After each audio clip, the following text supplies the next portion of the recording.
نحمده ونصلي على رسوله الكريم اما بعد فاعوذ بالله من الشيطان الرجيم بسم الله الرحمن الرحيم لا يحب الله الجهر بالسوء من القول الا من ظلم وكان الله سميعا عليما ان تبدوا خيرا او تخفوه او تعفوا عن سوء فان الله كان عفوا قديرا ان الذين يكفرون بالله ورسله ويريدون ان يفرقوا بين الله ورسله ويقولون نؤمن ببعض ونكفر ببعض ويريدون ان يتخذوا بين ذلك سبيلا اولئك هم الكافرون حقا واعتدنا للكافرين عذابا مهينا والذين آمنوا بالله ورسله ولم يفرقوا بين أحد منهم أولئك سوف يؤتيهم أجورهم وكان الله غفورا رحيما صدق الله العظيم رب اشرح لي صدري ويسر لي أمري واحلل عقدة من لساني يفقهوا قولي اللهم ربنا ألهمنا رشدنا وأعذنا من شرور أنفسنا اللهم ارنا الحق حقا وارزقنا اتباعه وارنا الباطل باطلا وارزقنا اجتنابه اللهم وفقنا لما تحب وترضى آمین یا رب العالمین۔ سورہ نساء کا اکثر حصہ ہم سن چکے ہیں تراویح میں، اس کے صرف 3.25 رکوع باقی ہیں۔ آپ ذہن میں رکھیے جیسا کہ میں نے عرض کیا تھا کہ اس میں 3 مضامین کی لڑیاں ہیں جو آپس میں بٹی ہوئی ہیں، اسی لیے وہ کٹواں نظر آتی ہے دیکھنے میں۔ ایک سلسلہ ہے خطاب بے امت مسلمہ، بے امت محمد صلی اللہ علیہ وسلم۔ دوسرا سلسلہ ہے خطاب بے اہل کتاب، سابقہ امت مسلمہ سے خطاب، اور تیسرا منافقین سے۔ اور جیسا کہ میں نے عرض کیا اس سورہ مبارکہ کا تقریباً نصف وہ ہے جس میں روح سخن منافقین کی طرف ہے، 176 میں سے 88 آیات۔ پہلی آیت سے 43 آیت تک اہل ایمان سے خطاب تھا، اسی میں سارے ابتدائی معاشرتی احکام آئے ہیں۔ پھر آیت 44 سے 57 تک اہل کتاب سے خطاب تھا۔ پھر 58 اور 59 2 آیتیں آئی تھی بہت عظیم، اسلامی ریاست کا انتظامی ڈھانچہ، اس میں کیا اصول مد نظر رہنے چاہیے، اور اسلامی ریاست کا دستوری اور قانونی ڈھانچہ، سورسز آف لا کیا ہے۔ پھر آیت نمبر 60 سے 126 یہ مسلسل اور طویل حصہ تھا منافقین سے متعلق۔ تحاکم الی الطاغوت، ان کی ایک بیماری بیان ہوئی کہ وہ طاغوت کی طرف لے کر جاتے ہیں اپنے مقدمات فیصلے کے لیے، بجائے اس کے کہ حضور کی عدالت میں لے کر آئیں۔ نمبر 2 یہ کہ ان پر حضور کی اطاعت جو ہے، شخصاً حضور کی اطاعت بہت گران گزرتی ہے۔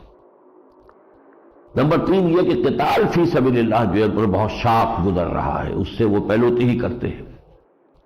اور نمبر 4 یہ کہ ہجرت کا حکم بھی بہت بھاری نظر آ رہا ہے۔ ان 4 عنوانات کے تحت منافقین کی نفسیاتی کیفیت کا بیان ہوا ہے۔ پھر 127 سے 135 تک پھر جو ہے اہل ایمان سے خطاب ہوا۔ اس کے بعد 136 سے 152 تک ابھی یہ سلسلہ چل رہا ہے جو منافقین کے سلسلے میں خطاب ہے، اور اس کی 4 آیتیں ابھی باقی ہیں جو ابھی میں نے تلاوت کی ہیں۔ پھر 154 سے 175 تک، 153 سے 75 تک پھر اہل کتاب سے خطاب ہے۔ پھر آخر میں ایک آیت پھر امت مسلمہ سے مخاطب ہو کر ہے۔ یہاں فرمایا گیا لا يحب اللہ الجہر بالسوء من القول، اللہ کو بالکل پسند نہیں ہے کہ بری بات کو بلند آواز سے کہا جائے۔ اسلامی معاشرے میں جو آداب ملحوظ رہنے چاہیے وہ یہ ہے کہ کسی کی برائی اگر آپ کے علم میں آئے بھی تو ستر پوشی سے کام لیں، پردہ پوشی کریں، پردہ دری نہ کریں۔ لیکن اس میں جو ایک استثناء ہے الا من ظلم، سوائے اس کے جو جس پر ظلم ہوا ہے، اس کا دکھی دل جو ہے اس سے اگر کوئی بری بات بھی نکل جاتی ہے اس کی زبان سے اور بلند آواز سے کہہ بیٹھتا ہے تو اللہ تعالیٰ معاف کرے گا، اس لیے کہ وہ مظلوم ہے، اس کا دل دکھا ہوا ہے۔ لا يحب اللہ الجہر بالسوء الا من ظلم وکان اللہ سمیعا علیما، اور اللہ تعالیٰ سب کو سننے والا اور جاننے والا ہے۔ ان تبدو خیر و تخفوہ، اگر تم خیر کو ظاہر کرو یا چھپاؤ، اور تعفو عن سوء، یا تم کسی برائی کو معاف کر دو، فإن اللہ عفو قدیر، تو اللہ تعالیٰ بھی تو عفو ہے، معاف کرنے والا ہے، حالانکہ وہ صاحب قدرت ہے، فوراً سزا دے دے، فوراً انتقام لے لے، قدیر ہے، پھر بھی وہ مہلت دیتا ہے، ڈھیل دیتا ہے، رسی دراز کرتا ہے، درگزر فرماتا ہے۔ تو اس میں گویا کہ ایک تلقین ہے اخلاقی کہ ان معاملات کے اندر تحمل جو ہے اس کی عادت ڈالی جائے۔ اب جو اصل روگ تھا منافقین کا بھی اور اہل کتاب کا بھی، اس کو یہاں ایک اصولی مسئلے کے اندر جمع کر دیا گیا۔ ان الذین یکفرون باللہ ورسلہ، وہ لوگ کہ جو کفر کرتے ہیں اللہ کا اور اس کے رسولوں کا، اور کس شکل میں کرتے ہیں؟ وَيُرِيدُونَ أَن يُفَرِّقُوا بَيْنَ اللَّهِ وَرُسُلِهِ، کہ وہ تفریق کر دیں اللہ اور اس کے رسولوں کے مابین۔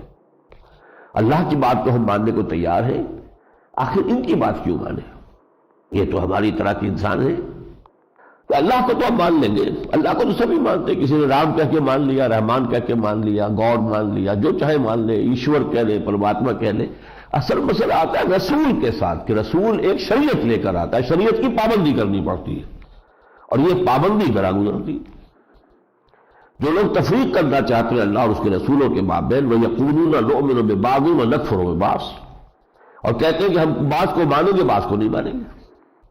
یہاں دوسری شکل بھی آ گئی، رسولوں میں تفریق کرنا، موسیٰ کو مانیں گے محمد کو نہیں مانیں گے صلی اللہ علیہ وسلم، عیسیٰ کو مانیں گے محمد کو نہیں مانیں گے صلی اللہ علیہ وسلم۔ یہ دو چیزیں ہیں گویا کہ جس میں کہ جمع ہو گئے یہ دونوں امراض۔ وَيُرِيدُونَ أَن يَتَّخِذُوا بَيْنَ ذَلِكَ سَبِيلًا، وہ چاہتے ہیں کہ اس کے بین بین کو روش اپنے لیے اختیار کر لیں۔ اب بڑے واضح الفاظ آ رہے ہیں، أُولَٰئِكَ هُمُ الْكَافِرُونَ حَقًّا، یہ کٹر کافر ہیں، ان کے کفر میں کسی شک و شبے کی گنجائش نہیں۔ جو بھی یہ روش اختیار کرتا ہے پکا اور کٹر کافر ہے۔ وَأَعْتَدْنَا لِلْكَافِرِينَ عَذَابًا مُهِينًا، اور ایسے کافروں کے لیے ہم نے بہت ہی رسوا کن عذاب مہیا کیا ہوا ہے۔ وَالَّذِينَ آمَنُوا بِاللَّهِ وَرُسُلِهِ، اور وہ لوگ جو ایمان لائے اللہ پر اس کے رسولوں پر، وَلَمْ يُفَرِّقُوا بَيْنَ أَحَدٍ مِّنْهُمْ، اور ان میں کوئی تفریق نہ کرے، نہ اللہ اور اس کے رسولوں کے مابین کوئی تفریق کرے، نہ رسولوں کے مابین کوئی تفریق کرے۔ أُولَٰئِكَ سَوْفَ يُؤْتِيهِمْ أُجُورَهُمْ، ایسے لوگوں کو اللہ تعالیٰ جو ہے ان کے اجر عطا فرمائے گا۔ وَكَانَ اللَّهُ غَفُورًا رَحِيمًا، اور اللہ تعالیٰ غفور الرحیم ہے۔ اس کے بعد جیسا کہ میں نے عرض کیا پھر اہل کتاب کا مسئلہ ہے، اور اس میں ان کی بہت سی وہ زیادتیاں کہ جو وہ کرتے رہے اور جو ان کی اپنی تاریخ کے دوران ہوئی وہ اپنی جگہ پر ہے۔ خاص معاملہ جو یہاں پر نوٹ میں کرا رہا ہوں وہ یہ ہے کہ حضرت مسیح علیہ السلام کی شخصیت کے بارے میں جو دو انتہائی متضاد کیفیات یہود اور نصارہ نے اختیار کی ہیں، ان کو یہاں خاص طور پر جمع کر دیا گیا ہے۔ اسے انگریزی میں سائملٹینیس کنٹراسٹ کہتے ہیں، کہ سامنے لے آیا جائے ایک چیز دوسرے کے معلوم ہو کس قدر فرق و تفاوت ہے۔ یہودیوں کا حال یہ ہے، فرمایا وَبِكُفْرِهِمْ وَقَوْلِهِمْ عَلَىٰ مَرْيَمَ بُهْتَانًا عَظِيمًا، وَبِكُفْرِهِمْ، اور یہاں پر محذوف ہے الفاظ لعناہم، ہم نے لعنت کی ان پر، اور ان کے اس قول پر کہ انہوں نے مریم پر بہتان لگایا، مریم پر زنا کا، اس لیے کہ حضرت عیسیٰ کو ولد الزنا کہتے ہیں۔ وہ کہتے ہیں کہ یوسف نجار سے رشتہ تو ہو گیا تھا، ابھی وداعی نہیں ہوئی تھی، رخصتی نہیں ہوئی تھی، اس سے پہلے ہی ان کا تعلق ہوا ہے جس سے کہ مسیح کی ولادت ہوئی، تو یہ یوسف نجار کا بیٹا ہے مسیح، اور یہ جو ہے ناجائز بیٹا ہے۔ تو قولہم علی مریم بہتان عظیما، وقولہم انا قتلنا المسیح عیسی ابن مریم رسول اللہ، اور ان کا یہ کہنا کہ ہم نے قتل کیا عیسیٰ کو، مسیح کو، عیسیٰ ابن مریم کو، رسول اللہ، جو اپنے آپ کو رسول اللہ کہتا تھا۔ وما قتلوہ وما صلبوہ، لیکن حالانکہ واقعہ یہ ہے کہ نہ انہوں نے اسے قتل کیا نہ اسے سولی دی، ولیکن شبہ لہم، بلکہ یہ ان کو شبہ میں ڈال دیا گیا، مشابہت پیدا کر دی گئی۔ یہ وہ موضوع ہے قرآن حکیم کا کہ جس کے بارے میں واقعہ یہ ہے کہ ہمارے ہاں اس کی کوئی وضاحت موجود نہیں تھی ہمارے پورے تفسیری لٹریچر میں اب تک، کہ کس طرح اور کس موقع پر حضرت مسیح علیہ السلام کا رفع سماوی ہوا ہے۔ اس لیے یہاں جو فرمایا وَمَا صَلَبُوهُ وَلَٰكِن شُبِّهَ لَهُمْ وَإِنَّ الَّذِينَ اخْتَلَفُوا فِيهِ لَفِي شَكٍّ مِّنْهُ وَمَا لَهُم بِهِ مِنْ عِلْمٍ إِلَّا اتَّبَاعَ الظَّنَّ وما قتلوہ یقینا، اور یقیناً جن لوگوں نے اس کے معاملے میں اختلاف کیا ہے وہ ایک بڑے شک کے اندر مبتلا ہے، جن کے پاس کوئی علم اس کے بارے میں نہیں ہے سوائے ظن، اٹکل پچو کے، ظن و تخمین کے گھوڑے وہ دوڑا رہے ہیں۔ وما قتلوہ یقینا، اور ہرگز ہرگز ہرگز انہوں نے قتل نہیں کیا، بل رفعہ اللہ الیہ وکان اللہ عزیزا حکیما، بلکہ اللہ تعالیٰ نے انہیں اٹھا لیا اپنی طرف، اور اللہ تعالیٰ زبردست ہے، حکمت والا ہے۔ یہ ہے موقف کہ جو قرآن کا ہے کہ حضرت مسیح علیہ السلام سولی پر نہیں چڑھے، سولی پر ان کی کوئی موت واقع نہیں ہوئی، وہ قتل نہیں ہوئے، انہیں زندہ آسمان پر اٹھا لیا گیا۔ لیکن کب، کس مرحلے میں، اور پھر یہ کہ ان کی جگہ پر جو سولی چڑھا کون تھا، یہ مسئلہ جو ہے ہمارے ہاں لا ینحل تھا جب تک کہ گاسپل آف برنباس جو ہے منظر عام پر نہیں آئی، اور یہ ریسنٹلی آئی ہے، اور یہ ویٹیکن کی لائبریری ہی سے برآمد ہوئی ہے، کسی مسلمان کے ہاں سے نہیں۔ برنباس جو ہے ایک حواری تھے حضرت مسیح کے، ان کے ہاں کے سینکڑوں انجیلیں ہیں، 104 انجیلوں میں سے 4 انہوں نے سلیکٹ کی تھی ایک وقت میں، جن کو 4 کو کہتے ہیں کہ یہ کینونیکل ہے اور باقی اپوکریفل ہے، یعنی وہ غیر مستند ہے، ان پر ہمیں اعتماد نہیں ہے۔ تو انہی میں سے ایک جو ہے وہ انجیل برنباس ہے، اور عام طور پر وہ کہیں بھی شائع نہیں ہوتی تھی، لیکن یہ کہ ایک نسخہ نکلا پوپ کی لائبریری سے، اور وہاں یہ وضاحت کی گئی ہے کہ جس حواری نے غداری کی تھی اور مخبری کر کے حضرت مسیح کو گرفتار کروایا تھا، یوڈاس اسکریوٹ، اس کی شکل اللہ نے حضرت مسیح کی سی بدل دی، اور حضرت مسیح کو جب وہ داخل ہوئے باغ کے اندر جہاں چھپے ہوئے تھے، روح پوشت حضرت مسیح، اور وہ حواری لے کر آیا ہے وہاں سپاہیوں کو گرفتار کرانے کے لیے، تو وہاں اللہ تعالیٰ کی طرف سے 4 فرشتے آئے، چھت پھٹی اس کوٹڑی کی جس میں کہ وہ اس وقت وہاں پر تھے اور اللہ کی یاد کر رہے تھے، ان کو لے گئے، اور یہ شخص داخل ہوا، اس کی شکل بنا دی گئی حضرت مسیح کی سی۔ اب یہ جب باہر نکلا ہے تو باقی حواری جو تھے موجود وہاں 11، وہ ایک دم ہڑبڑا کر اٹھے، سو گئے تھے، انہوں نے کہا یہاں اے استاد، اب انہوں نے سمجھ لیا کہ یہی شخص ہے، اس کو پکڑ لیا، اور وہ شخص سولی چڑھا ہے۔ یہ ہے انجیل برنباس کا موقف۔ اللہ عالم، ہم یقین سے نہیں کہہ سکتے، لیکن میں یہ اطمینان سے کہہ سکتا ہوں کہ میرا دل اس پر ٹھکا ہوا ہے، مطمئن ہے کہ صورتحال واقعتاً جیسی ہے، قرآن مجید کے الفاظ سے بھی، ولیکن شبہ لہم، ان کو تو نہ قتل کیا نہ انہیں سلیم دی گئی، وما قتلوہ وما صلبوہ ولیکن شبہ لہم وإن الذین اختلفوا فیہ لفی شک منہ ما لہم بہ من علم الا اتباع الظن وما قتلوہ یقینا، اس قدر یقینی کیٹیگوریکل ڈینائل ہے۔ بل رفعہ اللہ الیہ وکان اللہ عزیزا حکیما وإن من اہل الکتاب الا لیؤمنن بہ قبل موتہ، اور نہیں ہے کوئی بھی اہل کتاب میں سے مگر وہ ان پر ایمان لا کر رہے گا ان کے انتقال سے قبل۔ حضرت مسیح کا انتقال ابھی باقی ہے، ہونا ہے، وہ جب دوبارہ آئیں گے زمین پر، نزول ہوگا، پھر ان کی عام انسانوں کی زندگی ہے بقیہ، اور اس میں ہی پھر ان کا انتقال بھی ہوگا، اور اس سے پہلے تمام اہل کتاب ان پر ایمان لا چکے ہوں گے۔ وَيَوْمَ الْقِيَامَةِ يَكُونُ عَلَيْهِمْ شَهِيدًا، اور قیامت کے دن پھر وہ ان کے خلاف گواہ بن کر کھڑا ہوگا کہ میں نے تو نہیں کہا تھا کہ میری، وہ اس سے اگلے سورہ مبارکہ کے اندر آ جائے گا کہ اللہ تعالیٰ پوچھے گا أَأَنْتَ قُلْتَ لِلنَّاسِ اتَّخِذُونِي وَأُمِّيَ إِلَٰهَيْنِ، اے عیسیٰ کیا تم کہہ کر آئے تھے اپنے ان لوگوں سے کہ مجھے اور میری ماں کو بھی الہ بنا لینا اللہ کے ساتھ؟ تو جس طرح وہ لجاجت سے کہیں گے پروردگار میں نے ہرگز یہ بات نہیں کی، میں نے کہیں ہوتی تو تیرے علم میں ہوتی، تو سب کچھ جانتا ہے، میں نے تو وہی کچھ کہا تھا جو تو نے مجھ سے کہا تھا، تو میں نے تو دعوت انہیں توحید کی دی تھی۔ بہرحال یہ موقف تو ہے یہود کا حضرت مسیح کے بارے میں، اور دوسری طرف انتہا پر نصارہ نکل گئے غلو کے اندر۔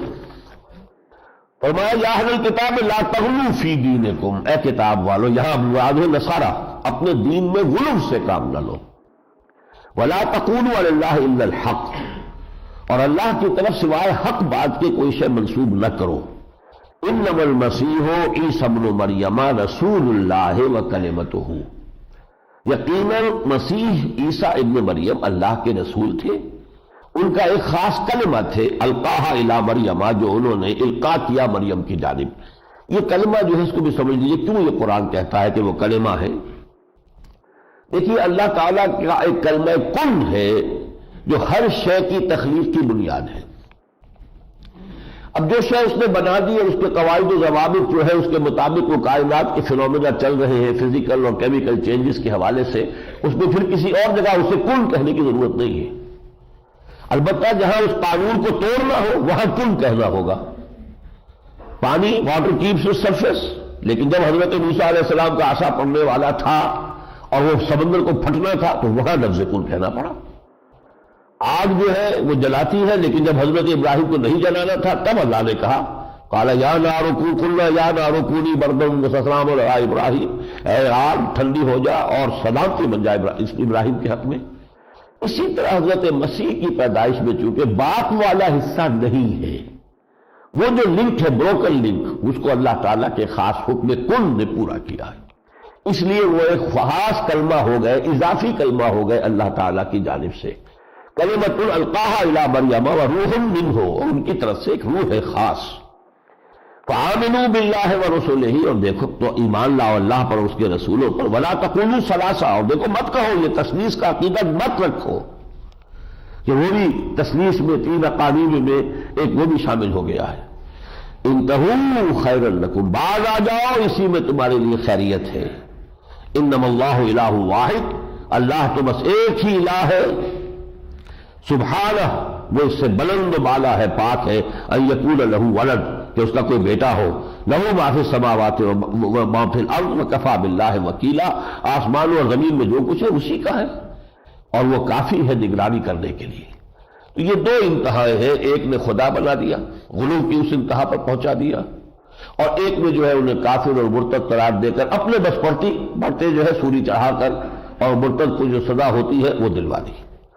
قرآن مجید نے ان دونوں کی یہاں نفی کر دی. ان دو کے مابین ایک بہت اہم مضمون جو آیا ہے یہ بین، وہ یہ ہے کہ رسالت کا اصل مقصد سمجھو، نبوت و رسالت کا یہ سلسلہ جاری کیوں ہوا. فرمایا انا اوحینا الیک، اے نبی ہم نے وحی کی آپ کی جانب، کما اوحینا الی نوح والنبیین من بعدہ، جیسے ہم نے وحی کی تھی نوح کی جانب اور ان کے بعد بھی بہت سے نبیوں کی طرف. واوحینا الی ابراہیم و اسماعیل و اسحاق و یعقوب و الاسباط، ہم نے وحی کی ابراہیم کی طرف، اسماعیل کی طرف، اسحاق کی طرف، یعقوب کی طرف اور ان کی اولاد پر. وعیسیٰ و ایوب و یونس و ہارون و سلیمان، اسی طرح ہم وحی بھیجی ہم نے عیسیٰ پر، ایوب پر، یونس پر، ہارون پر، سلیمان پر. وآتینا داؤد زبورا، اور ہم نے داؤد کو زبور عطا کی. ورسلا قد قصصناہم علیک، ایسے بھی رسول گزرے ہیں کہ جن کا ہم نے اے نبی آپ کو حالات بتائے ہیں، کیونکہ مکی قرآن کا مضمون ہے. اصل میں تو یہ قصص الانبیاء اور انباء الرسل یہ تو مکی صورتوں کا مضمون ہے، وہ آ چکا ہے پہلے. ورسلا لم نقصصہم علیک، اور ایسے بہت سے رسول گزرے ہیں کہ جن کا ہم نے آپ کو ان کے احوال نہیں بتائے. اس لیے پوری دنیا میں جو رسول کوئی چین میں آئے، کوئی ہندوستان میں آئے، کوئی یورپ میں آئے ہوں گے، افریقہ میں آئے، ان سب کی تاریخ پڑھانا تو تاریخ کا مطلب تو نہیں تھا کہ تاریخ پڑھائی جائے. جن ناموں سے یہ لوگ واقف تھے اہل عرب، انہی کا تذکرہ جو ہے قرآن مجید نے کیا ہے. وکلم اللہ موسیٰ تکلیما، اور موسیٰ سے تو اللہ نے کلام کیا جیسا کہ کیا جاتا ہے. اب اگلی آیت آئی رسلا مبشرین و منذرین، ہمارے یہ رسول جو ہم نے بھیجے یہ مبشر بھی تھے منذر بھی تھے. مبشر بشارت دینے والے ان لوگوں کے لیے کہ جو صحیح راستہ اختیار کرے، توحید کی روش اختیار کرے، اللہ کی عبادت اور بندگی کی روش اختیار کرے. اور منذرین خبردار کرنے والے ان لوگوں کے لیے جو شرک کا اور کفر کا راستہ اختیار کرے. لئلا یکون للناس علی اللہ حجۃ بعد الرسل، تاکہ رسولوں کے آنے کے بعد لوگوں کے حق میں، اب لام ناس کے ساتھ للناس علی اللہ، اللہ کے مقابلے میں کوئی دلیل و حجت باقی نہ رہ جائے. اگر رسول نہ آتے تو انسانوں کو یہ کہنے کا حق ہوتا قیامت کے دن اے اللہ ہم سے محاسبہ کس بات کا کر رہا ہے، تو نے ہمیں احکام تو پہنچائی نہیں. جب تک حکم پہنچے نہ، ہمارے پاس کوئی ہدایت آئی ہی نہیں، تو ہم سے محاسبہ کس بات کا. یہ ان کا عذر موجود رہتا. لہذا ہم نے بھیجے اپنے رسول صرف اس قطع عذر کے لیے کہ ان کا عذر ختم ہو جائے اور پھر ان پر اتمام حجت ہو جائے، کہ پھر وہ اگنورنس کی پلی نہ لے سکے کہ ہمیں تو معلوم ہی نہیں تھا، تو پھر ہم پہ جزا و سزا کیسے. رسلا مبشرین و منذرین لئلا یکون للناس علی اللہ حجۃ بعد الرسل وکان اللہ عزیزا حکیما. اللہ زبردست ہے، با اختیار ہے، جیسے چاہے محاسبہ کرے، لیکن وہ حکیم بھی تو ہے. اس نے اپنے اس محاسبہ اخروی کا یہ نظام، حکیمانہ نظام بنایا ہے کہ انبیاء آ کر اتمام حجت کر دیں، اپنی دعوت کے ذریعے، تلقین کے ذریعے، اپنے عمل کے ذریعے، انفرادی طور پر، اجتماعی طور پر حق کو مبرہن کر دیں، بالکل روشن اور واضح کر دیں، تاکہ اس کے بعد بھی اگر کوئی گمراہی کو اختیار کرتا ہے تو اس کے پاس پھر کوئی عذر نہیں ہوگا۔ یہ ہے مقصد جس کے لیے انبیاء بھیجے گئے۔ اسی سلسلے میں فرمایا یا ایھا الناس قد جاءکم الرسول بالحق من ربکم، تو دیکھو اسی قاعدے کے تحت اے لوگوں، اور یہ ناس سے مراد در حقیقت اہل کتاب ہے، چونکہ سلسلہ کلام انہی سے متعلق ہے۔ دیکھو لوگوں، آ گیا تمہارے پاس ایک رسول حق کے ساتھ، یعنی ہمارے محمد صلی اللہ علیہ وسلم، فآمنوا خیرا لکم، تو اب ایمان لے آؤ، اسی میں تمہاری خیریت ہے، اسی میں تمہاری بھلائی ہے۔ وَإِن تَكْفُرُوا فَإِنَّ لِلَّهِ مَا فِي السَّمَاوَاتِ وَالْأَرْضِ وَكَانَ اللَّهُ عَلِيمًا حَكِيمًا، اور اگر تم کفران نعمت سے کام لوگے تو آسمانوں اور زمین میں جو کچھ ہے اللہ ہی کا ہے، اللہ کی اس سلطنت میں تمہارے کفر سے کوئی کمی واقع نہیں ہو جائے گی۔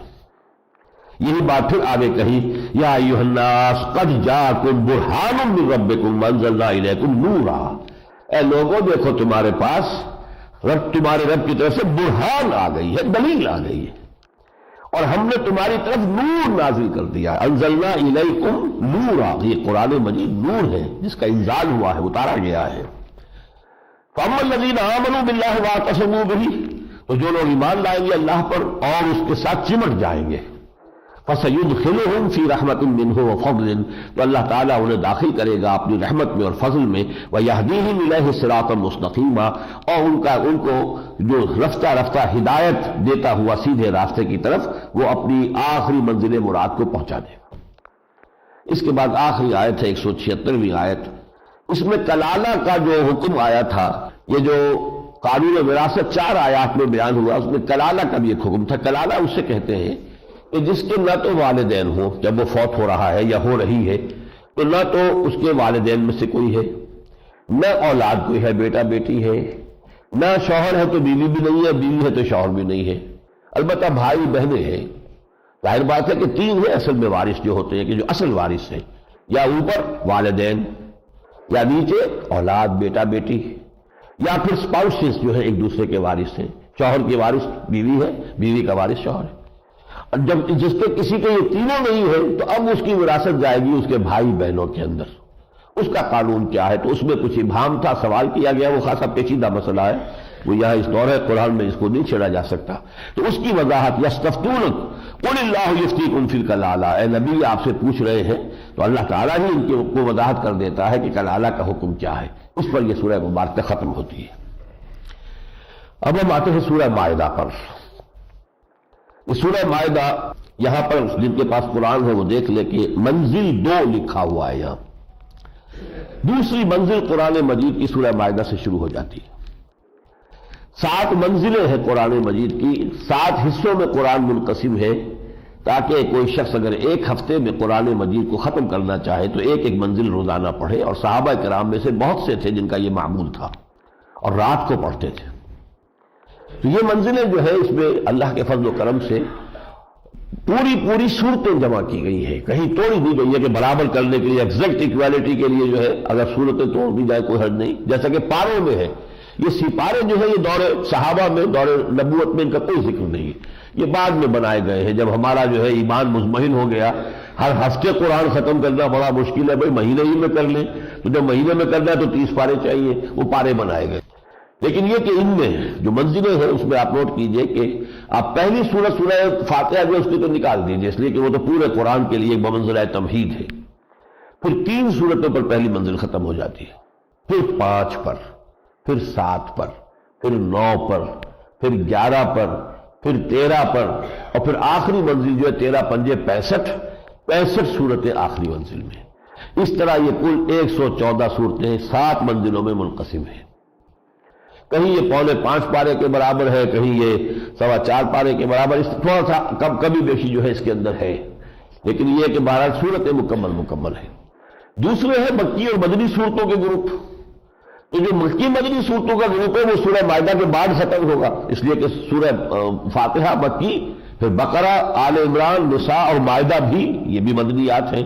تو گروپ جو ہے وہ تو ختم ہوگا اس پر، لیکن منزل جو ہے یہاں پہلی ختم ہو گئی، دوسری شروع ہو گئی۔ اس سورہ مائدہ میں بھی سورہ نساء کے مانند وہی 3 رخ ہیں، امت مسلمہ سے خطاب، اور یہاں غالب حصہ جو ہے امت مسلمہ سے خطاب پر مشتمل ہے، اور اس میں شریعت کے آخری احکام آ رہے ہیں مختلف اعتبارات سے، یعنی جو پروسیس سورہ بقرہ سے شروع ہوا تھا، بلو پرنٹ میں نے اس کو کہا تھا، اور اس کی فنش فارم جو ہے اکثر و بیشتر معاملات میں آپ کو یہاں ملے گی۔ پھر خطاب اہل کتاب کے ساتھ ہے، منافقین کی طرف ہوئے سخن ہے لیکن بہت ہی ضمنی انداز میں موجود ہے، لیکن وہ اہل کتاب کے تابع کر کے انہیں کا ایک ایجنٹ سمجھ کر یہ در حقیقت یہود ہی کے جیسے کہ پلانٹیشن ہوتی ہے، درختوں کے نیچے گھاس جو ہے وہ اگاتی ہے، تو یہ جو منافقت کا کہ جو یہ جھاڑ جھکار تھا یہ یہودیوں کے درختوں کے نیچے کی اگی ہوئی شے تھی۔ اس اعتبار سے یہاں ان کا اسی پہلو سے ضمنی طور پر ملحوظ رکھا گیا ہے، ورنہ اصل جو یہاں پر خطاب ہے یا امت مسلمہ موجودہ یعنی امت محمد صلی اللہ علیہ وسلم، یا امت مسلمہ سابقہ یعنی اہل کتاب۔ اہل کتاب کو اس سورہ مبارکہ میں پھر نہایت پیشنیٹ انداز میں آخری طور پر دعوت دی گئی ہے کہ حضور پر ایمان لے آؤ صلی اللہ علیہ وسلم۔ سورہ نساء میں شریعت اسلامی کا وہ لیول زیادہ سامنے آیا ہے کہ جس میں معاشرتی احکام ہے۔ یہاں آپ کو نظر آئے گا کہ اس سے ذرا اوپر آ کر ملی سطح پر ایک قومی جہاں جا کے ایک تنظیم ہوتی ہے اور پھر اس کی ریاست کی شکل بنتی ہے، اور یہ چیز جو ہے آپ کو معلوم ہے کہ دنیا میں ہر معاملہ جو ہے کسی کانٹریکٹ کے اوپر بیسڈ ہوتا ہے۔ یہ میں نے آیت الکرسی میں بھی عرض کیا تھا، وَالْمُوفُونَ بِعَهْدِهِمْ إِذَا عَاهَدُوا، اپنے عہد کے وفا کرنے والے جب کہ وہ کوئی معاہدہ کر لے تو اس سے تو سارے معاملات کی اسٹریم لائننگ ہو جاتی ہے۔ تو یہ سورہ شروع ہوئی ہے ان الفاظ سے، یا ایھا الذین آمنوا اوفوا بالعقود، اہل ایمان جو بھی عقد، جو بھی معاہدہ ہو جائے، جو بھی چیز طے ہو جائے اس کو پورا کیا کرو۔ ایفائے عہد کہہ لے، ایفائے عقد کہہ لے، عقد اور عہد میں عربی زبان میں فرق نہیں ہے۔ یہ شادی عقد اس لیے کہتی ہے کہ کہا جاتا ہے اسے عقد نکاح کہتے ہیں اسے، اور سعودی عرب وغیرہ میں ملازمت کے لیے خط یہاں آتا ہے تو بیوی جو ہے وہ پیچھے پڑ جاتی ہے، کون سا عقد کرنے چلے ہو تم سعودی عرب میں، تو یہ حالانکہ اس کا مطلب ہے یہ عقد ملازمت ہے لیکن لفظ عقد ہے۔ اوفوا بالعقود، اور اس کے بعد پھر کچھ احکام آئے ہیں۔ احرام کی حالت میں شکار کی ممانعت ہے، اسی طریقے سے کھانے پینے کی چیزوں میں حرمت جو تھی اس کی آخری آیت آئی ہے، حرمت علیکم المیتۃ والدم ولحم الخنزیر وما اہل لغیر اللہ بہ والمنخنقۃ والموقوذۃ والمتردیۃ والنطیحۃ وما اکل السبع الا ما ذکیتم وما ذبح علی النصب وان تستقسموا بالازلام، تم پر حرام کر دیا گیا مردار بھی، خون بھی، خنزیر کا گوشت بھی، اور جو جس چیز کو کہ اللہ کے سوا کسی اور کے نام پر ذبح کیا جائے، اور مردار میں 4 چیزیں اور شامل کی گئی۔ کوئی جانور گردن گھٹنے سے مر جاتا ہے، وہ بکری ہے بندھی ہوئی تھی رسی سے، اس نے کوئی ایسے چکر لیے کہ اپنی ہی رسی کے اندر وہ اس کی گردن پھنس گئی اور دم گھٹ گیا مر گئی، وہ بھی مردار ہی ہے۔ موقوذہ تو چوٹ لگنے سے کوئی جانور مر گیا، متردیہ تو یا کہیں اونچی سے بلندی جگہ سے نیچے گرا ہے جانور مر گیا ہے، نتیحہ سینگ مارنے سے ایک دوسرے کے کوئی جانور مر گیا، یہ سب جو ہے یہ مردار ہی شمار ہو گئے، الا یہ کہ جاندار ابھی زندہ ہو اور اسے ذبح کر لیا جائے۔ اسی طرح اگر درندوں نے چیر پھاڑ دیا ہے، یا شکاری پہ آپ نے جو کتا دیا تھا یا کوئی اور چیز اس نے کوئی چیر پھاڑ دیا ہے، اگر آپ پہنچ گئے ہیں کہ ذبح کر لیں، ابھی جان اس میں ہے ذبح کر لیں تو پھر وہ جائز ہو جائے گا، لیکن اس سے پہلے اگر وہ مر چکا تو وہ مردار کے حکم میں آ جائے گا۔ تو الا ما ذکیتم، ہاں تم اگر ان کو ذبح کر لو تو ٹھیک ہے۔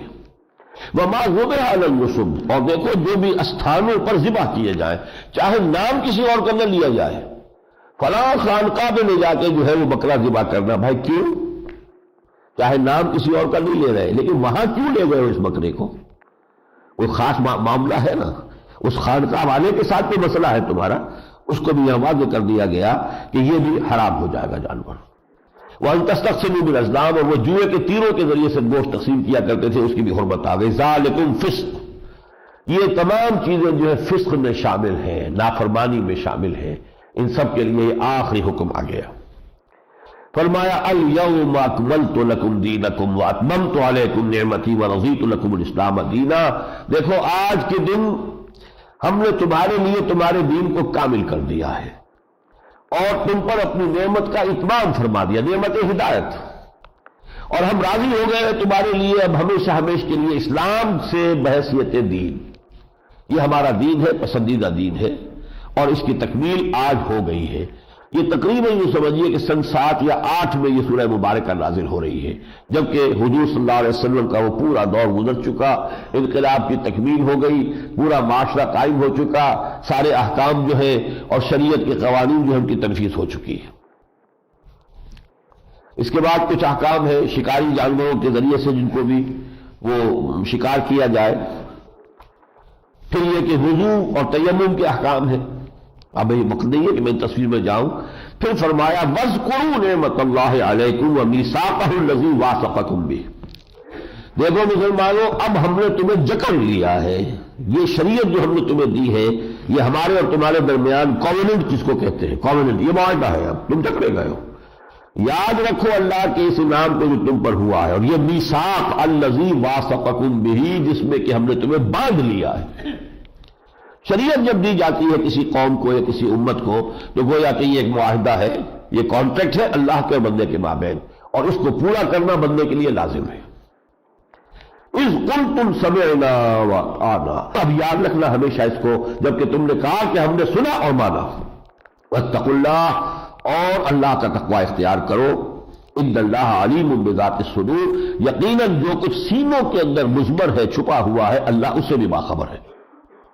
اب یہاں وہ آیت آ گئی جس کا حوالہ میں سورہ نساء میں دے چکا ہوں، وہاں ہم نے آیت پڑھی تھی یا ایھا الذین آمنوا کونوا قوامین بالقسط شہداء للہ، اہل ایمان کھڑے ہو جاؤ پوری قوت کے ساتھ عدل کو قائم کرنے کے لیے اور اللہ کے گواہ بن کر۔ یہاں وہی بات ہے، ترتیب صرف الٹ دی ہے، یا ایھا الذین آمنوا کونوا قوامین للہ شہداء بالقسط، اہل ایمان کھڑے ہو جاؤ پوری قوت کے ساتھ اللہ کے حق میں، اللہ کے لیے کھڑے ہو جاؤ۔ کیا مانی ہے؟ اللہ کی مددگار بنو، اللہ کی مدد کی کیا مانی؟ اس کے دین کو قائم کرو، اس کی حکومت قائم کرو۔ اگر کہیں کسی کی بادشاہت تھی، کوئی بادشاہ تھا، اس کے خلاف بغاوت ہو گئی، تو اب وہ وفادار لوگ جو ہوں گے ان کا فرض ہوگا کہ وہ اس بغاوت کو فروغ کریں، اس کو کچل کر رکھ دے تاکہ جو بادشاہ ہے اس کی حکومت برقرار رہے۔ اب اللہ ہے اس کائنات کا مالک ہے، خالق ہے، پروردگار ہے، اس کا حق ہے کہ اس کا حکم مانا جائے، بادشاہت اس کی چلنی چاہیے۔ جو کوئی اور اپنی بادشاہت چلا رہا ہے، اپنا قانون چلا رہا ہے، وہ باغی ہے، غدار ہے، اور اگر کوئی اللہ کا وفادار ہے تو اس کو تو پھر اس کے ساتھ کشمکش کرنی ہوگی، اس کے ساتھ دوستی کرے گا تو پھر اللہ کا دشمن خوشمار ہوگا خود بھی۔ تو کونوا قوامین للہ، کھڑے ہو جاؤ اللہ کے لیے، شہداء بالقسط، اور عدل و انصاف کے گواہ بن کر کھڑے ہو جاؤ۔ وہاں یہ فرمایا تھا کہ عدل سے انحراف نہ کرو، وَلَوْ عَلَىٰ أَنفُسِكُمْ وَبِالْوَالِدَيْنِ وَالْأَقْرَبِينَ، خواہ وہ تمہارے اپنے خلاف جا رہی ہو بات یا والدین کے یا رشتہ داروں کے۔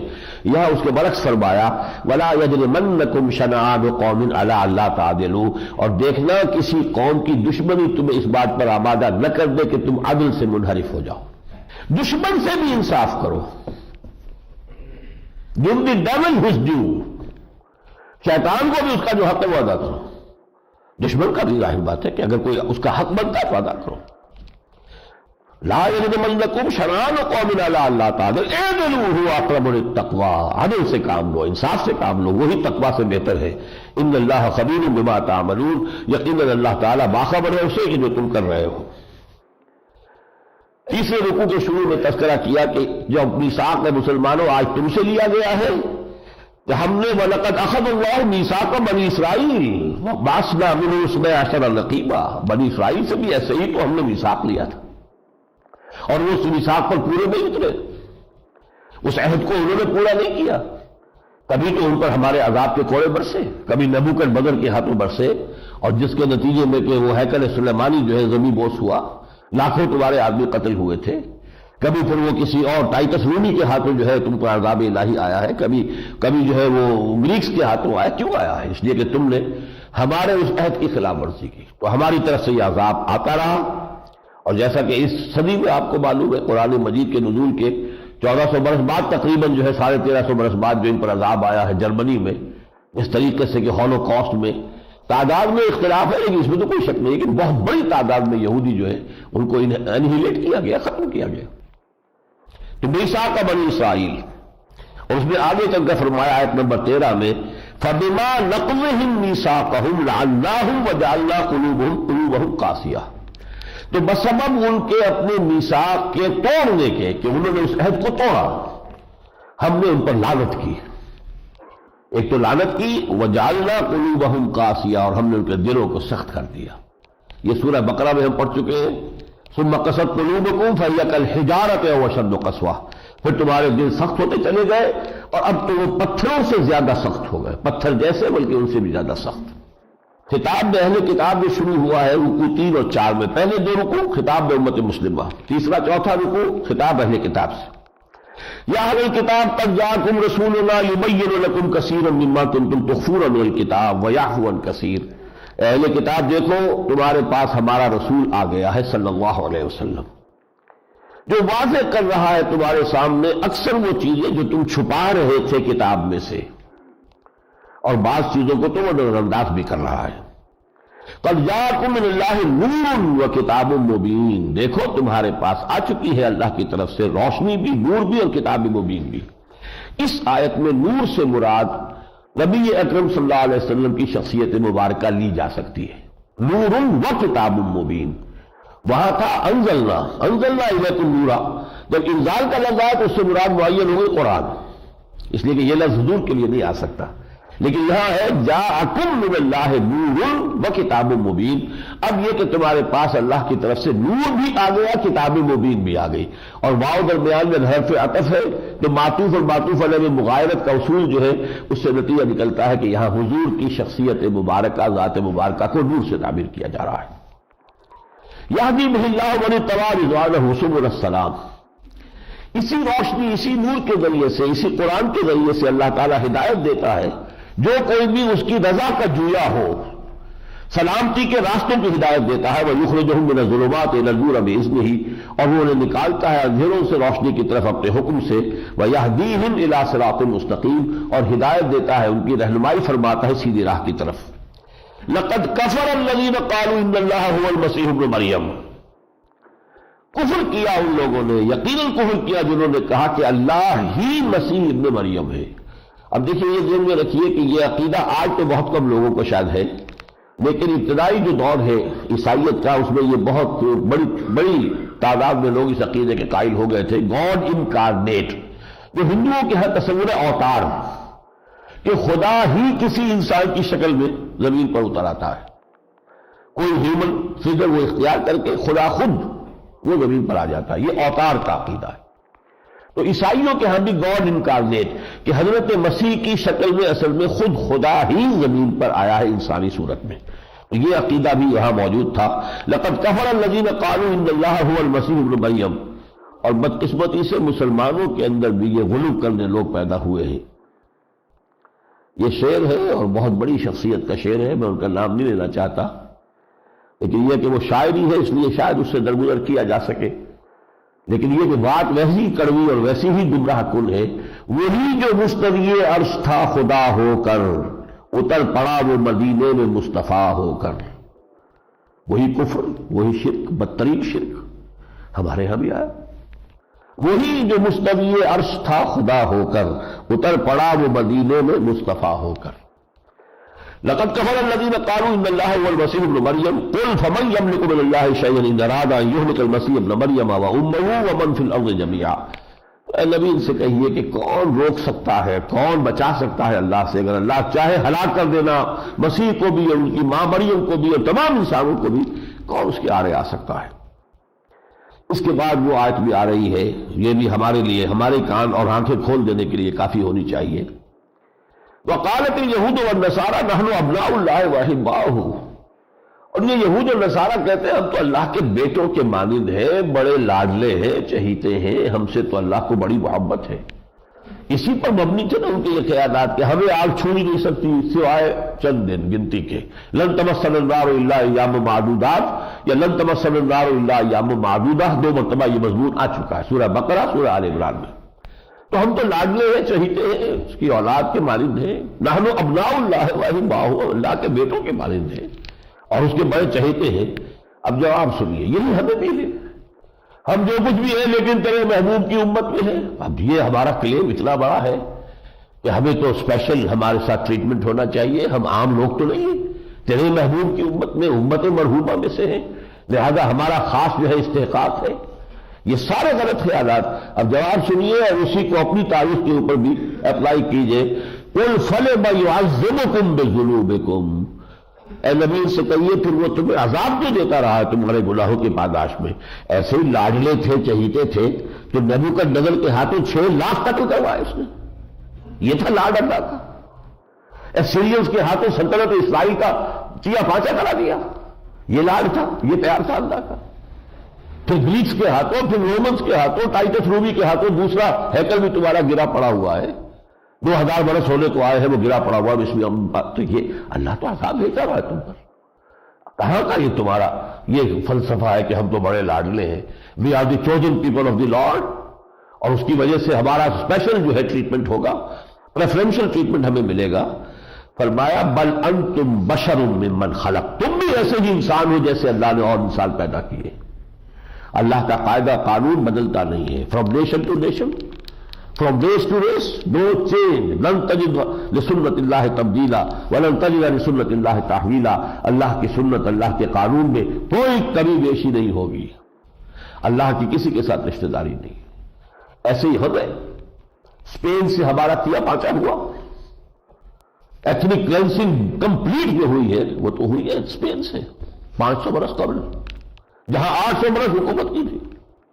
تاتاریوں کے ہاتھوں کروڑوں قتل ہوئے مسلمان، کروڑوں. پورا ایران، پورا خارزم شاہ کی عظیم مملکت، پورا افغانستان، تقریباً پورا عراق تباہ و برباد، نیست و نابود. اور عراق کے جو اینٹ سے اینٹ بجی، اور آخری خلیفہ مسلمانوں کا مستعصم باللہ اسے محل میں سے گھسیٹ کر لائے، ایک جانور کی کھال میں لپیٹ کر، اور تاتاریوں نے اپنے گھوڑوں کے سروں تلے کچل دیا. اور شیخ سعدی نے بھی مرثیہ کہا ہے، آسمارا حق بود گر خوب بارد برزمی برزوال ملک مستعصم امیر المومنین. امیر المومنین مستعصم کی یہ زوال پر اور اس کے جو بھی حشر ہوا ہے اس پر تو آسمان سے اگر خون کی بارش ہو تو بھی حق ہے. تو یہ جو ایک پیدا ہو جاتا ہے، امت تو بنائی اللہ نے، ایک ذمہ داری ڈالی ہے آپ پر، ایک کام آپ کے حوالے کیا ہے، ایک رسپانسبلٹی ہے. یہ رسپانسبلٹی رسولوں پہ آتی تھی تو وہ گھبراتے تھے، ان کے جسم جو ہے وہ کانپتے تھے اس کے بوجھ کے خیال سے. اور تم جو ہے صرف اس کے یہ دیکھ رہے ہو کہ پریولیجز ہمیں مل جائیں گی، ڈیوٹیز ہم کچھ کرنے کو تیار نہیں. تو یہ اللہ کے ہاں نہیں ہے. Privileges go with responsibilities. جو ذمہ داریاں ہیں وہ ادا کرو گے تو اللہ تعالیٰ کی رحمت کا سایہ ہوگا، لیکن اگر وہ نہیں کرتے ہو تو اللہ تعالیٰ جو ہے تم پر عذاب کے کوڑے برسائے گا. وقالت اليهود والنصارى نحن ابناء الله واحباؤه قل فلم يعذبكم بذنوبكم بل انتم بشر ممن خلق. اس کے بعد فرمایا یا اہل الکتاب قد جاءکم رسولنا یبین لکم علی فترۃ من الرسل. اے اہل کتاب دیکھو تمہارے پاس ہمارا رسول آ گیا ہے جو تمہارے لیے ہر شے کو واضح کر رہا ہے. اور یہ رسولوں کے ایک وقفے کے بعد آیا ہے. یہ فترۃ الرسل کہتے ہیں. یہ 600 برس کا وقفہ دنیا کی تاریخ میں حضور سے پہلے ایسا گزرا ہے کہ جبکہ کوئی نبی کوئی رسول دنیا میں نہیں تھا. اس سے پہلے مکمل 1400 برس ایسے گزرے ہیں کہ کوئی ایک لمحہ ایسا نہیں تھا کہ کوئی نبی نہ ہو. حضرت موسیٰ اور حضرت ہارون سے جو سلسلہ شروع ہوا ہے تو حضرت عیسیٰ اور حضرت یحییٰ پر آ کر ختم ہوا ہے. فل 1400 ایئرز. حضور کی حدیث ہے صحیح بخاری میں، کانت بنو اسرائیل تسوسهم الانبیاء کلما ہلک نبی خلفہ نبی. بنی اسرائیل کی ساری سیاست اور حکومت کا معاملہ انبیاء کے ہاتھوں میں ہوتا تھا. جیسے ہی کوئی نبی جو ہے ہلاک ہوتا تھا، فوت ہوتا تھا، دوسرا نبی اس کا جانشین بن جاتا تھا. حضرت داؤد کے جانشین حضرت سلیمان بن گئے. لیکن اس کے بعد حضرت مسیح کے بعد 600 برس تک یہ فترۃ من الرسل کہتے ہیں. رسالت اور نبوت کا ایک انقطاع رہا ہے، پھر حضور آئے اور پھر مستقل منقطع ہو گیا. یہ سلسلہ ہمیشہ ہمیشہ کے لیے ختم ہو گیا. ان تقولوا ما جاءنا من بشیر ولا نذیر. مبادا تم اللہ کے ہاں جا کر یہ کہو ہمارے پاس تو کوئی خبردار کرنے والا نہیں آیا تھا. ہمیں تو کوئی بشارت دینے والا نہیں آیا تھا. فقد جاءکم بشیر و نذیر، دیکھو آ گیا اب تمہارے پاس بشارت دینے والا بھی اور خبردار کرنے والا بھی. واللہ علی کل شیء قدیر، اور اللہ تعالی ہر چیز پر قادر ہے. اس کے بعد تاریخ بنی اسرائیل کا وہ اہم واقعہ جس کا ذکر کئی مرتبہ ہو چکا ہے اس اختصار کے ساتھ، جب حضرت موسیٰ اپنی قوم کو لے کر مصر سے باہر آ گئے ہیں، معجزانہ طور پر سمندر پھٹا ہے اور راستہ بنا ہے. پھر یہ کہ صحرائے سینا میں سے ہوتے ہوئے وہ پہنچے ہیں جبل طور تک، اور پھر وہاں انہیں کتاب ملی ہے، تورات دی گئی ہے. پھر اب ان کا سلوک ہوا شمال کی طرف، اور حکم ہوا کہ اب اللہ کی راہ میں جنگ کرو، اب ارض مقدس میں داخل ہو جاؤ. ارض مقدس فلسطین. یا قوم ادخلوا الارض المقدسۃ التی کتب اللہ لکم، دیکھو یہ اللہ نے تمہارے لیے لکھ دی ہے، یہ ملے گی، لیکن تم لڑو، ہمت تو کرو. جو وہاں پہ لوگ ہیں ان کو وہاں سے نکالو. قالوا یا موسیٰ ان فیہا قوما جبارین وانا لن ندخلها حتی یخرجوا منها فإن یخرجوا منها فإنا داخلون. ان کا دیکھو موسیٰ اس میں تو بڑی زوردار قوم ہے جو آباد ہے، طاقتور لوگ ہیں یہ، اور ہم نہیں داخل ہوں گے جب تک وہ وہاں ہے. جب وہ وہاں سے نکل جائیں گے تو ہم داخل ہوں گے، یعنی تم نکالو. تو جب انہیں کچھ اور سمجھانے کی کوشش کی گئی، حضرت موسیٰ کے دو نوجوان ساتھی تھے، حضرت یوشع بن نون اور کالب بن یفنہ، انہوں نے سمجھانے کی کوشش کی. انہوں نے صاف جواب دیا، یا موسیٰ انا لن ندخلها ابدا ما داموا فیہا، اے موسیٰ ہم ہرگز داخل نہیں ہوں گے فلسطین میں جب تک کہ وہ لوگ جو وہاں آباد ہیں موجود ہیں. فذهب انت وربک فقاتلا، تو جاؤ تم خود اور تمہارا رب جائے ساتھ، اور تم دونوں جنگ کرو. اور اس کے بعد انا ہاہنا قاعدون، ہم تو یہاں بیٹھے ہوئے.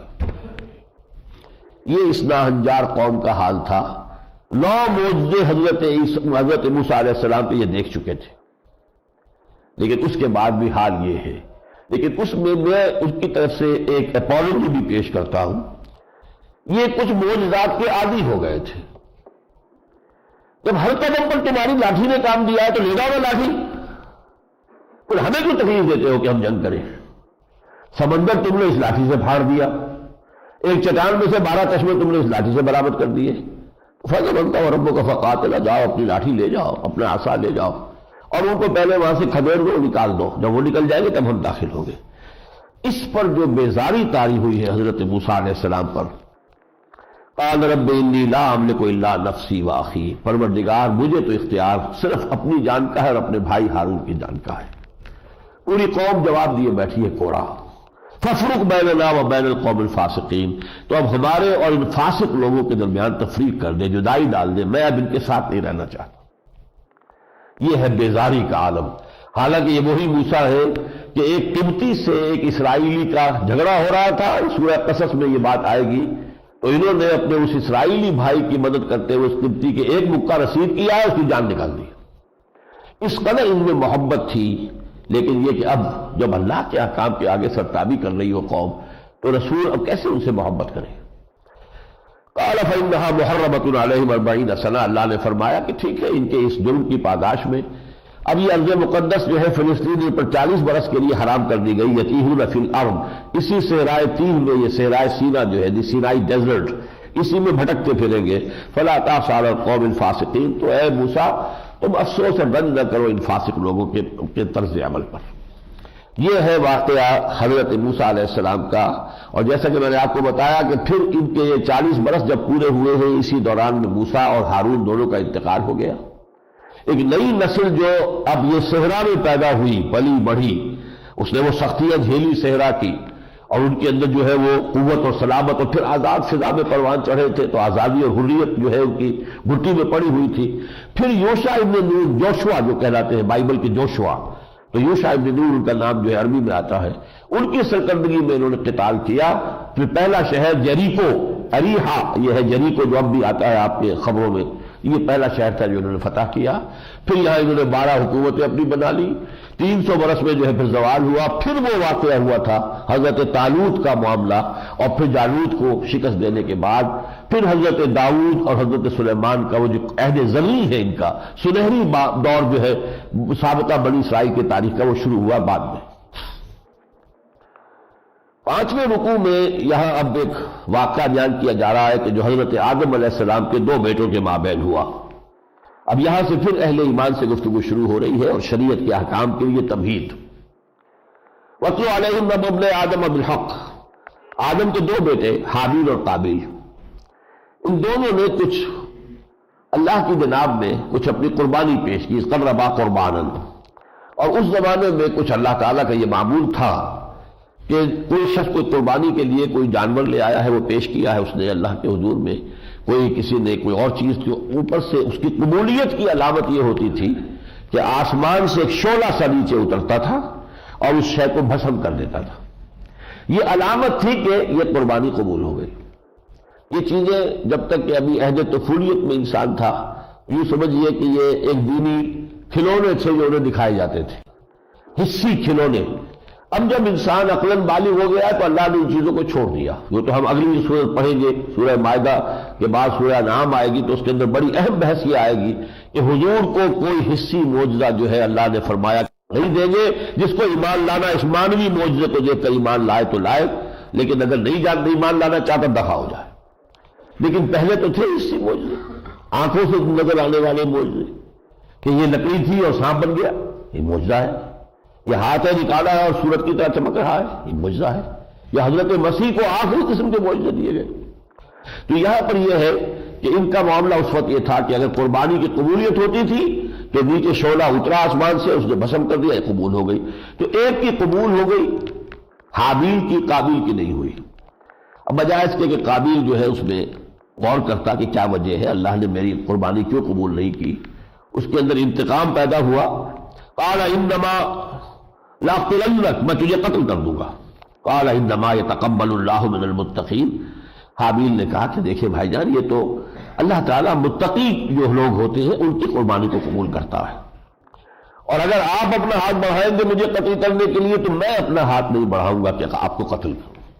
میں یہ چاہتا ہوں کہ آپ میرے حصے کے گناہ بھی اپنے گردن پر لے لیں. اگر آپ مجھے ناحق قتل کریں گے تو گویا کہ میرے گناہ بھی آپ کے کھاتے میں پڑ جائیں گے. لیکن وہ اتنا مشتعل تھا، اس کے نفس نے اسے آمادہ کر دیا. فطوعت له نفسه قتل اخیہ. یہ پہلا قتل ہے، پہلا خون بہایا گیا ہے نسل انسانی کی تاریخ میں. قابیل نے، جسے کین کہتے ہیں انگلش میں، ایبل کہتے ہیں حابیل کو، تو کین نے ایبل کو قتل کیا ہے.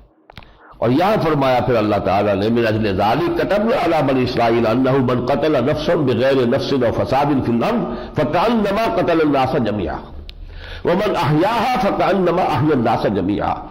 اگر کسی شخص نے ایک انسانی جان کو بھی قتل کیا بغیر بدلے کے، کہ اگر اس نے قتل کیا ہے تو قتل کے بدلے میں قتل، وہ ٹھیک ہے.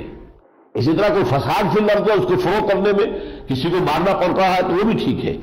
اگر بغیر کسی ایسے سبب کے کسی کو قتل کیا تو یہ ایسے ہی کأنما قتل الناس جميعا، کہ اس نے تمام نوع انسانی کو قتل کر دیا. اس لیے کہ تمدن کی بنیاد قائم ہے احترام جان اور احترام مال پر. آپ میری جان کا احترام کریں، میں آپ کی جان کا احترام کروں گا، تبھی تو مل جل کر رہ سکتے ہیں. جس معاشرے میں احترام نفس نہ رہے، احترام جان نہ رہے، وہ معاشرے کی تو گویا کہ چولہے ہی گئی. اس طرح مال کا احترام، کہ ایک دوسرے کا مال ناجائز طریقے سے ہڑپ نہ کیا جائے. ٹھیک ہے تجارت ہے، اس میں کچھ نفع آپ نے کما لیا ہے یا آپ سے کسی اور نے کما لیا ہے، کھلی تجارت میں کوئی حرج نہیں. لیکن چوری کی ہے، ڈاکہ ڈالا ہے، زبردستی لیا ہے، رشوت دی ہے، یہ سب حرام کو ہو جائے گا. تو کأنما قتل الناس جميعا ومن احیاها فکأنما احیا الناس جميعا. اور جو کسی ایک انسانی جان کو بچائے گویا کہ اس نے پوری نوع انسانی کو بچا لیا. اس کے بعد پھر یہاں پر محاربہ کی سزا دی گئی ہے. کہیں اسلامی ریاست قائم ہو اور وہاں کچھ لوگ فساد مچائیں، قتل و غارت، ان کی سزا کیا ہے؟ انما جزاء الذین یحاربون اللہ ورسولہ ویسعون فی الارض فسادا. سزا ان لوگوں کی کہ جو محاربہ کرتے ہیں، جو اللہ اور اس کے رسول سے جنگ کرتے ہیں اور زمین میں فساد پیدا کرنا چاہتے ہیں، وہ یہ ہے ان یقتلوا، کہ ان کے ٹکڑے ٹکڑے کر دیے جائیں، اور یسلبوا، یا انہیں سولی دے دی جائے، اور تقطع ایدیہم وارجلہم من خلاف، یا ان کے ہاتھ اور پاؤں جو ہے مخالف سمتوں سے کاٹ دیے جائیں، داہنا ہاتھ بایاں پاؤں، یا بایاں ہاتھ اور داہنا پاؤں، اور ينفوا من الارض، یا انہیں زمین سے باہر نکال دیا جائے، یعنی ملک بدر کر دیا جائے. ذالک لہم خزی فی الدنیا، یہ تو ہے ان کے لیے دنیا کے اندر رسوائی. دنیا میں ذلت، وَلَهُمْ فِي الْآخِرَةِ عَذَابٌ عَظِيمٌ، اور آخرت میں ان کے لیے بہت بڑا عذاب ہے۔ یعنی بد امنی پیدا کرنا، راہزنی کرنا، لوگوں کو ناحق قتل کرنا، یہ ساری چیزیں جو ہے یہ بہت بڑا جرم ہے، بہت بڑا جرم ہے، بہت بڑا جرم ہے۔ فرمایا إِلَّا الَّذِينَ تَابُوا مِن قَبْلِ أَن تَقْدِرُوا عَلَيْهِمْ، یہ بڑی پریکٹیکل بات کہی جا رہی ہے، سوائے ان کے لیے جو لوگ توبہ کر لیں اس سے پہلے کہ تم ان کو قابو میں کرو۔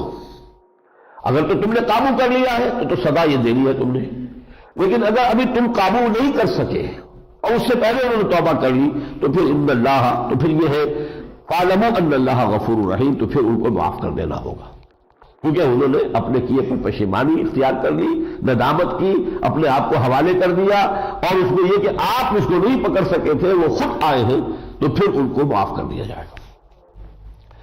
یا ایھا الذین آمنوا اتقوا اللہ وابتغوا الیہ الوسیلۃ وجاہدوا فی سبیلہ لعلکم تفلحون، اے اہل ایمان اللہ کا تقوی اختیار کرو اور اس کا قرب حاصل کرنے کی کوشش کرو۔ وابتغوا الیہ الوسیلہ، یہ وسیلہ اردو میں جب ہم لفظ بولتے ہیں بہت سے الفاظ ایسے ہیں کہ جو عربی میں بھی مستعمل ہے، اردو میں بھی، لیکن اردو میں آ کے ان کا مفہوم کچھ بدل جاتا ہے۔ مثلا ذلیل کا لفظ ہے، اردو میں ذلیل ہم کہتے ہیں کمینے کو، ذلیل بڑا ذلیل انسان ہے، عربی میں ذلیل کے معنی کمزور ہے، صرف اس میں کمینگی کا کوئی پہلو نہیں ہے۔ چنانچہ خود صحابہ کرام کے لیے لفظ آیا قرآن مجید میں وَلَقَدْ نَصَرَكُمُ اللَّهُ بِبَدْرٍ وَأَنْتُمْ أَذِلَّةٌ، اللہ نے تمہاری بدر میں مدد کی تھی جبکہ تم بہت کمزور تھے۔ تو ذلیل عربی میں صرف کمزوری کی پر دلالت کرتا ہے، جبکہ اردو میں آ کر اس میں کمینگی اور گھٹیا جو کردار کا معاملہ۔ اسی طرح وسیلہ، اب ہمارے ہاں وسیلہ ذریعہ کے معنی میں ہے، کسی کو وسیلہ بناؤ، ذریعہ بناؤ، کسی سے سفارش کراؤ۔ وسیلہ کے معنی عربی زبان میں قرب ہے۔ یا ایھا الذین آمنوا اتقوا اللہ وابتغوا الیہ، اس کا قرب حاصل کرنے کی کوشش کرو، اور قرب حاصل کرنے کا ذریعہ کیا ہے؟ وجاہدوا فی سبیلہ لعلکم تفلحون، اللہ نے تو کھول دیا ہے راستہ، جہاد کرو اس کی راہ میں، اس کے کلمے کی سربلندی کے لیے، اس کے دین کو غالب کرنے کے لیے، اس کے پیغام کو دنیا تک پہنچانے کے لیے۔ یہ ہے اللہ کے تقرب الی اللہ کا ذریعہ، یہ ہے۔ یہ باقی ہے کہ جو بھی ہمارے ہاں خانقاہ نظام ہے اور اس میں سلوک کے اور تقرب الی اللہ کے کچھ اور جو چیزیں آ گئی ہیں، تو یہ محمد الرسول اللہ، سلوک محمدی جو ہے، سلوک قرآنی، وہ یہ ہے۔ آگے چل کر سورہ مائدہ میں ایک اور عظیم آیت بھی آئے گی کہ جس میں اس کے کچھ مراحل کا ذکر ہو جائے گا۔ پھر اسی رکوع میں چوری کا ذکر بھی آ گیا، وَالسَّارِقُ وَالسَّارِقَةُ فَاقْطَعُوا أَيْدِيَهُمَا جَزَاءً بِمَا كَسَبَا، اور دیکھو چور چاہے مرد ہو اور چاہے وہ عورت ہو، سارقہ ہو، تو ان دونوں کے ہاتھ کاٹ دو، جزاء بما کسبا، یہ بدلہ ہے، سزا ہے ان کے کیے ہوئے کی، کرتوت کی، نکالا من اللہ، اور یہ گویا کہ اللہ تعالیٰ کی طرف سے عبرت کا نشان بنے گا۔ واللہ عزیز الحکیم، اللہ زبردست ہے، کمال حکمت والا۔ تو محاربہ کی سزا یہ ہے، چوری کی سزا یہ ہے۔ بارک اللہ لی ولکم فی القرآن العظیم ونفعنی وإیاکم بالآیات والذکر الحکیم۔